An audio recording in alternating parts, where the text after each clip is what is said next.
शुक्राना गुरुजी। प्लीज सब लोग अपना अपना मोबाइल बंद कर दें 10-15 मिनट के लिए। कोई बातें ना करें, ना ही आपस में फोन का यूज करें, ना ही कोई वीडियोग्राफी ऐसे अलग से करें। अनंतम शुक्राना। सही कहा आंटी ने कि जब गुरुजी आते हैं तो उनको पता होता है कौन सी टाइमिंग कब क्या करना है। हम नहीं है कुछ करने वाले, वही डिसाइड करते हैं किसको कहाँ भेजना है, किस संगत से सेवा लेनी है, किसने दरबार लगाना है, किसने रंगोली बनानी है। पर संगत जी, ये ना गुरुजी जिस इंसान के भी घर आते हैं उसके भाव होते हैं कि वो उसके भाव को कैसे ब्लेस करना चाहते हैं, कौन सी सेवा उनसे लेना चाहते हैं। और जब आज मैं जब आई ना तो मैंने बोला आंटी इतने बाहर तक आपने कारपेट क्यों बिछाए हुए हैं, इतनी ठंड है, लोग बाहर थोड़ा ना बैठेंगे। आंटी कहती हैं आंटी यहाँ तो जहाँ जितनी संगत आएगी बाकी तो बाहर ही बैठेगी क्योंकि संगत बहुत ज्यादा है। मैंने कहा चलो ठीक है। वो तो जब गुरुजी आते हैं गरमैश साथ ही ले आते हैं, ठंड वंड नहीं लगती। सारा देखो माहौल ही कोजी कोजी सा हो गया है, ठंड लगी नहीं किसी को। तो जब गुरुजी आते हैं ना सारी गलियां मोहल्ला सब ब्लेस हो जाता है। वो सड़कें जहां से गुरुजी आते हैं, जब आपके घर में मैसेज आता है पहली बार कि यहाँ सत्संग है, बस वही क्षण समझ लो गुरुजी आ गए। और जब गुरुजी की खुशबू आनी शुरू हो जाती है तो गुरुजी किसी भी रूप में आ सकते हैं। इसीलिए हम आपको कहते हैं थोड़ा सा ध्यान रखा करो। रोज ही गुरुजी बुलवाते हैं, पता नहीं कितने लोग सुनते हैं, सुन के छोड़ देते हैं, मानते ही नहीं है कि जहां आपको सेवादार बिठाता है वहीं बैठा करो। वो सेवादार को गुरुजी ने हुक्म दिया होता है कि इसको कहाँ बिठाना है, उनकी मर्जी होती है। कई बार संगत लास्ट में आती है, उनको आगे बिठाते हैं। कई बार संगत पहले आती है, उनको पीछे बिठा देते हैं। तो ये उनकी मालिक की मर्जी होती है। संगत जी कभी भी ना गुरुजी के सत्संग में ना अपनी मनमानी मत किया करो प्लीज। यहाँ पे कोई बहन भाई भाभी दादी नानी रिश्तेदारी कुछ नहीं होती है। और यहाँ पे सबसे बड़ी बात मैं आपको बताऊं, यहाँ पे कोई वीआईपी नहीं होता। वीआईपी होते सिर्फ गुरुजी। और हम क्या करते हैं, हम निमाणे हैं ना शुक्रे हैं कि जैसे ही हमारा कोई रिलेटिव आता है हमें लगता है नहीं उसको गुरु के दरबार में बिठा लो। अब जो नहीं बैठ पाता वो अंदर ही अंदर कुड़ता रहता है, मुझे तो बिठाया नहीं आगे। और जो बैठ जाता है और जो नहीं, जिसको नहीं बिठाते वो कहता है ये ज्यादा खास थे। तो यहाँ पे कोई खास नहीं होता। आज ही के सत्संग में गुरुजी हर सत्संग में कोई ना कोई सत्संग करवा देते हैं, आंसर देते हैं वो। तो मैं यहाँ किसी का नाम नहीं लेती हूँ, कोई भी संगत हो सकती है। एक आंटी ने मुझे बोला कि मेरे कोई आंटी आई है, रिलेटिव आई है, तो उनको ऐसे ब्लड कैंसर है, तो उनको हवा लगती है, वो बाहर नहीं बैठ सकते हैं। मुझे ये बात इन्होंने बाद में बताई, पर पहले उन्होंने इशारा किया। तो मैंने कहा आंटी यहाँ पे जगह नहीं है, जितनी देखो जगह है। वैसे तो गुरुजी दीवारें किसका आते हैं, लेकिन जादूगर थोड़ी ना है कि जगह पे बंदे में बंदा बिठाएंगे। जितने लोग आराम से कंफर्टेबल बैठे ताकि हम सेवा भी तो कर पाए। अगर हम भर देंगे कमरे को, चाहे गिर जाए किसी के ऊपर गरम गरम, वो हर चीज को सेवादार को मैनेज करके चलना पड़ता है संगत जी। अब ये गुरुजी की मर्जी होती है कि उसको हवा से परहेज है, पर वो उसको हवा में बिठा रहे हैं। यहां मेरे मन में उसी समय ये थॉट आया कि जब हम बड़े मंदिर में जाते हैं, बड़े मंदिर जो लोग गए हैं, वहां पे कभी भी कोई भी किसी सेवादार को नहीं बोल सकता वहां पे जाके कि आप, हमारे किसी बंदे को कैंसर है, हमारे किसी को कैंसर है, हमारे किसी को कोई प्रॉब्लम है, इसको आगे बिठा दो, या इसको ठंड लग रही है, या इसको मिर्चें लग रही हैं, इसको ये वाला मिर्च वाला खाना नहीं खिलाना, या इसको अल्सर है, या इसको टाइफाइड है, या इसको बहुत बड़ी बीमारी है कि ये मिर्च मसाले नहीं खा सकता। जो वहां मिलता है वो खाना पड़ता है। जो जिंदगी में कभी चाय नहीं पीता उसको वहां चाय पीनी पड़ती है। जो कहता है कि मेरे को ठंड लग रही है उसको गुरुजी ठंड में बिठाते हैं। जो कहता है मुझे गर्मी लग रही है उसको एसी में नहीं बिठाते। जैसे मैं हूं, मुझे इतनी गर्मी लगती है पर वो मुझे कभी एसी में नहीं बैठने देते। उन्होंने हमारे कर्म कटवाने के लिए जरिया बनाया हुआ है। जब आप गुरु के दरबार में आ जाते हो सत्संग में, सत्संग क्या है? सत्संग एक तरह से घर में आप मंदिर बना लेते हो। आप बड़े मंदिर की तो बात अलग है, वहां का ऑरा अलग है। लेकिन जो लोग रोज बड़े मंदिर नहीं जाते, हर हफ्ते नहीं जाते, आप दिल्ली से बाहर रहते हो, जहां जहां सत्संग होता है, गुरुजी कहते हैं जब जब मेरा सत्संग होगा वहां वहां मैं विराजमान होऊंगा। गद्दी क्यों लगाते हैं? खाली गद्दी रखते हैं, गुरुजी आएंगे, बैठेंगे, रंगोली पे पांव रखेंगे। अब गुरुजी जब मुझसे रंगोली बनवाते हैं तो मेरा ध्यान सारा रंगोली की तरफ होता है। मेरे पीछे कोई बातें भी कर रहा हूँ, मैं डांट देती हूँ कि चुप हो जाओ, मेरा ध्यान तुम्हारी बातों में जा रहा है। क्योंकि मुझे ये सोच के एक एक फूल लगाना होता है कि मेरे गुरुजी के कोमल चरण जब इसके ऊपर पड़ेंगे तो इसमें एक भी डंठल, एक भी कांटा, एक भी पत्ता नहीं होना चाहिए। वो प्यारे प्यारे चरण रख के आएंगे और कैसे उनको कंफर्टेबल लगना चाहिए। तो ये हमारे भाव होते हैं।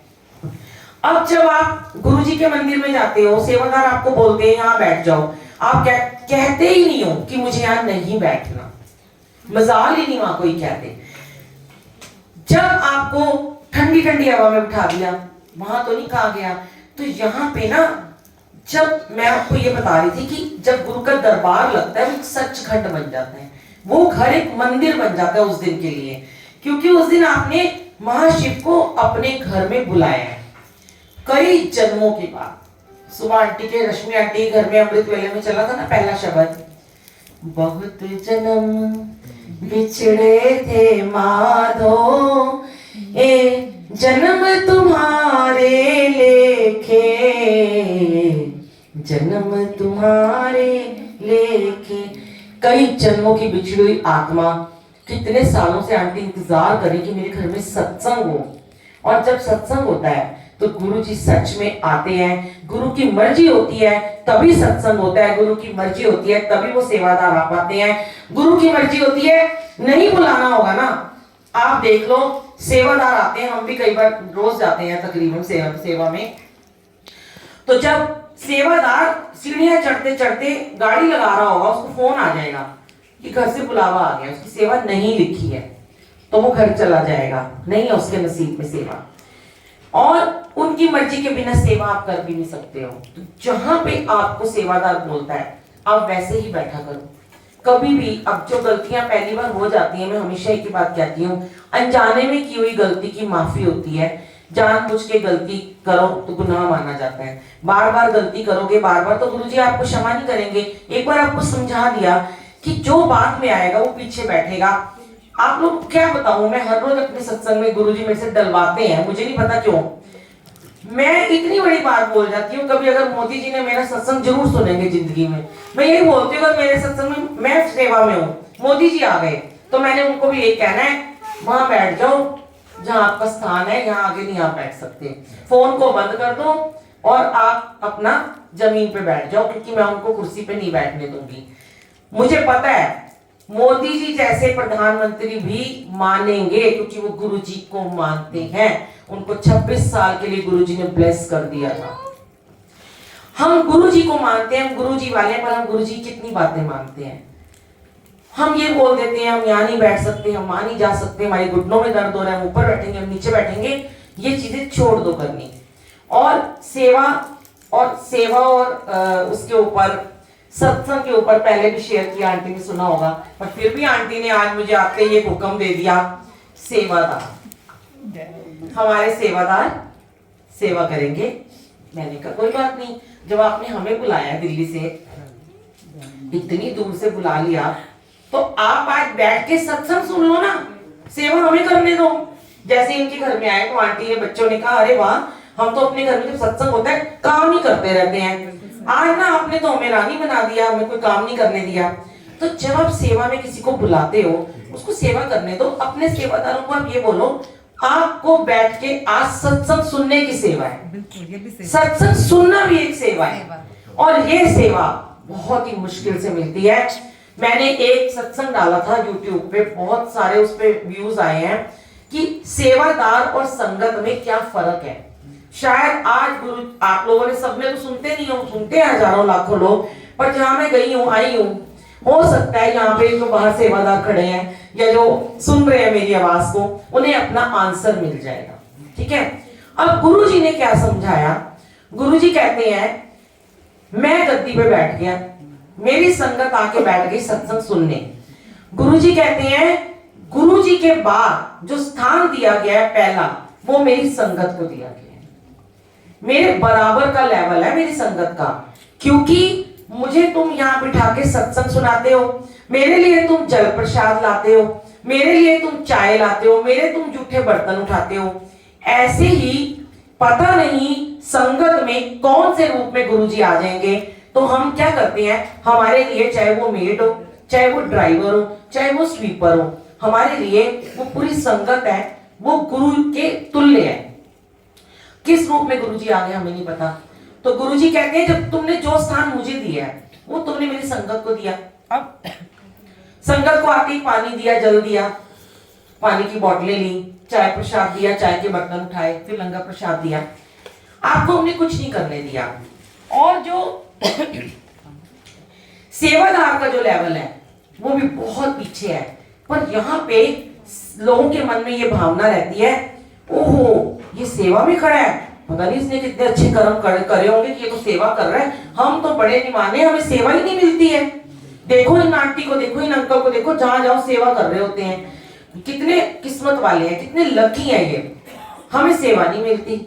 और गुरुजी कहते हैं सेवादार का नंबर बहुत बाद में आता है, उसके अभी बहुत कर्म कटने बाकी हैं।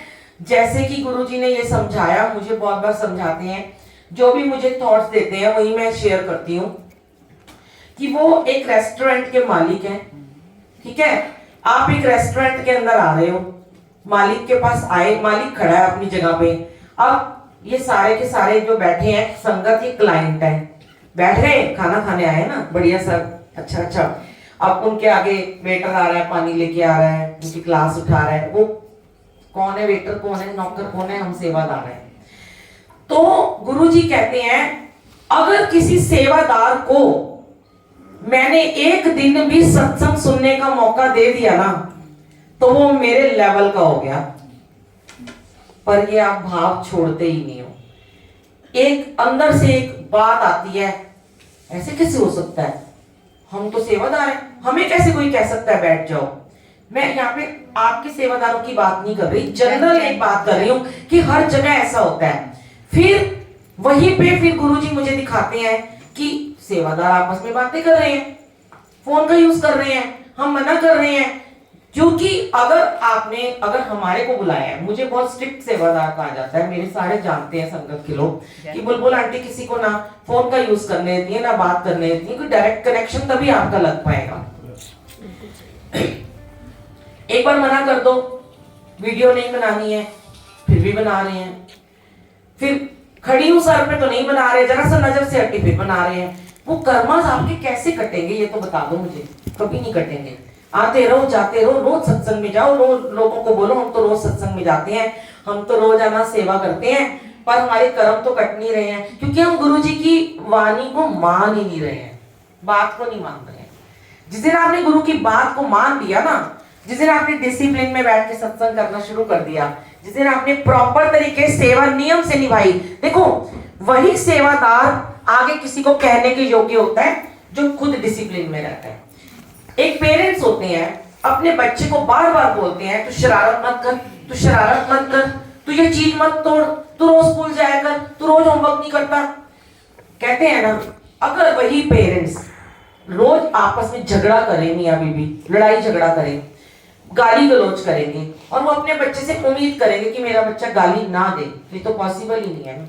जो वो करेंगे वो ही बच्चा करेगा, जो सेवादार करेगा वही आपकी संगत करेगी। अगर आप सेवादार आपस में बातें करते हो, फोन पे लगे रहते हो, संगत तो आपको देखती है, वो तो बच्चे हैं आपके। आपको एक टीचर बना के खड़ा कर दिया गुरुजी ने अपने दरबार में। अब टीचर अगर अपना नियम तोड़ेगा तो संगत तो यही कहेगी ना, भाई सेवादार तो खुद बातें करते हैं, हम कैसे ना करें। मैंने बहुत सारी ऐसी संगत को देखा जो पुरानी संगत को लोग बुलाते हैं, बहुत पुरानी संगत को, मैं किसी का नाम नहीं लूंगी, वो फोन रखते ही नहीं है, फोन पे ही लगे रहते हैं। आप उनको सत्संग शेयर करने के लिए बुलाते हो, स्थान देते हो, उन्हें बिठाते हो, पर वो फोन का यूज करते रहते हैं। हम कई बार उनको भी मना कर देते हैं कि अंकल फोन रख दो। ऐसे ही मैं कभी किसी का नाम नहीं लेती हूँ क्योंकि मुझे हुक्म नहीं है। मैं एक बार किसी गांव बहुत उसमें गई, बहुत संगत थी, 300-400 संगत थी। वहां पे उन्होंने एक पुराने अंकल को बुलाया हुआ था। अब आते ही पहले तो उन्हें सोफे पे बिठा दिया, बिल्कुल गुरुजी के साथ ही उनका सोफा लगा दिया। अगर वो गुरुजी के साथ नहीं है, इसका मतलब ये थोड़ा ना गुरुजी के बराबर उनकी गद्दी लगा दोगे आप। और आते ही उन्हें फोन लेके अपनी घर वालों को वीडियो करनी शुरू कर दी। मैं यहाँ सारी संगत को हाथ जोड़ रही हूँ, भाई चुप हो जाओ, बातें मत करो, वीडियो ना बनाओ। वहीं से उठ के, जब मेरी बहुत पुरानी बात है, जब मैं नई नई सेवा में थी तब मैं डर जाती थी थोड़ा। अब तो मुझे डर नहीं लगता, क्योंकि गुरुजी ने कहा कि डरना नहीं है। गलत बात करेगी तो डरना है, सही बात के लिए कभी डरना नहीं है, क्योंकि तू मेरी सेवा में खड़ी है, तेरे लिए सब बराबर है। तो मैं बहुत डर गई। मुझे उठ के 2-3 अंकल ने कहा, ये अंकल को क्यों नहीं कहते वीडियो बनानी बंद करो, इनको क्यों नहीं कहते फोन उठाना, फोन मत उठाओ। मुझे लगा कि इनमें इस संगत में गुरुजी आ गए हैं और वो मुझे बोल रहे हैं कि वाह, तेरे लिए तो सब बराबर है, अगर मेरी पुरानी संगत है तो तू इसको क्यों नहीं बोल रही, क्यों डर रही है, जाके बोल। और वही हुआ। 2 मिनट बाद ही, जिनके घर में सत्संग था, मैंने उन अंकल से कहा, अंकल आप इनको बोल दो फोन बंद कर दें। वो कहते हैं, आंटी मैं तो नहीं बोल सकता। मैंने कहा फिर मैं बोलूंगी। मैं गई, मैंने कहा अंकल प्लीज आपको अगर फोन पे बात करनी है बाहर जाके बात कर लो। वो उठ के चले गए। मैंने बाहर जाके उनको बोला, अंकल जब हमारे लिए सारी संगत बराबर है, हम संगत को कोई नियम नहीं तोड़ने देते, आप इतने बुजुर्ग होके बड़े होके नियम तोड़ोगे तो संगत तो आपको ही फॉलो करेगी। वो तो यही कहेगी गुरुजी की पुरानी संगत है, वो नहीं मानती, हमें क्यों मना करते हो।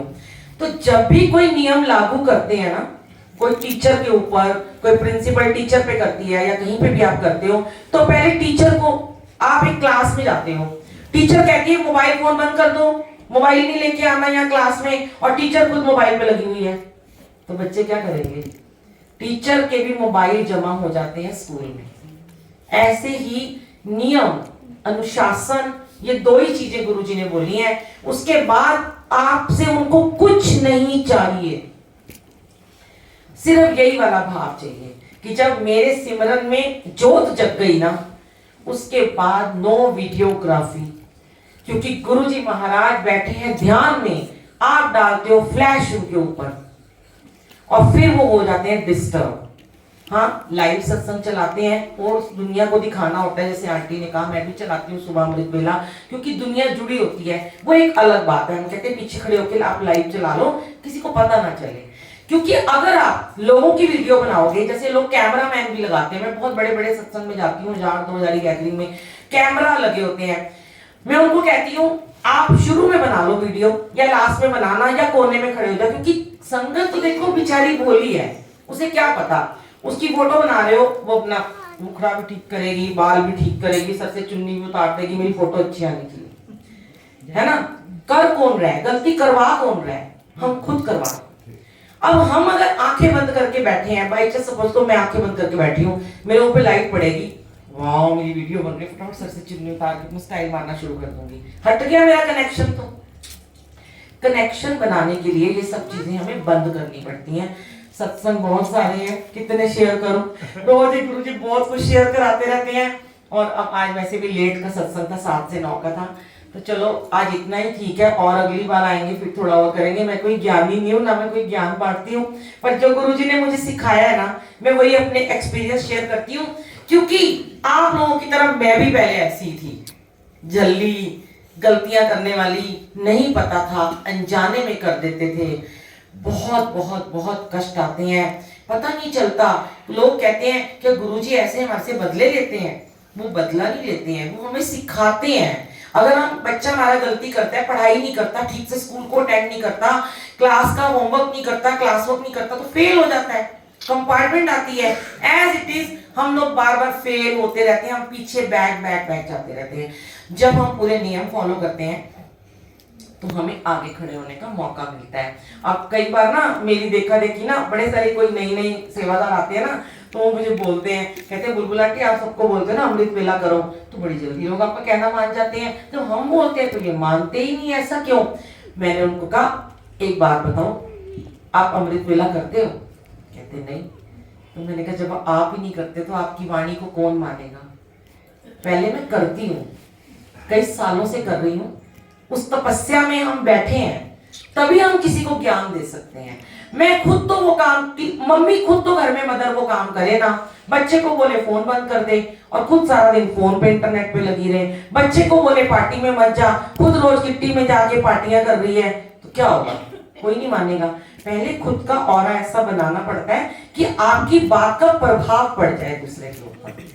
अब वो हमारी बात का प्रभाव क्यों पड़ता है, क्योंकि हमें गुरुजी ने वो चीज दी है, अब जब मैं किसी को बोलती हूँ, समझाती हूँ, तो वो जल्दी से मान जाता है। वो इनकी कृपा होगी शायद मुझ पर, मुझे नहीं पता क्यों मान जाता है। खुश हो जाते होंगे कभी कभी मेरे ऊपर, तो मनवा देते होंगे बातें। तो शुक्राना गुरु जी, थैंक यू सो मच कि आप इतना प्यार संगत से दिलाते हो। इतना सुंदर गुरु परिवार बढ़ रहा है। और आंटी रीटा आंटी, रश्मि आंटी, शिवी आंटी, जिन्होंने भी इस बार बुलाया, हर साल नया परिवार ऐड ऑन हो रहा है हमारी जिंदगी में। तो मेरे तो अंकल हंसते रहते हैं मुझे कि पहले कहते थे तेरे पहले ही बड़े गुरुद्वारे के तेरे भगत थे, तेरे साथ घूमते थे, तेरी संगत थे, और तेरे लिए रामलीला ग्राउंड अब तो मुझे बुक करना पड़ेगा। इतने तेरे लोग आएंगे, आओगे ना सारे? पता नहीं आएंगे कि नहीं आएंगे, मैं खुश हो लेती हूँ सब आएंगे, है ना। चलो, तो जय गुरु जी। आइए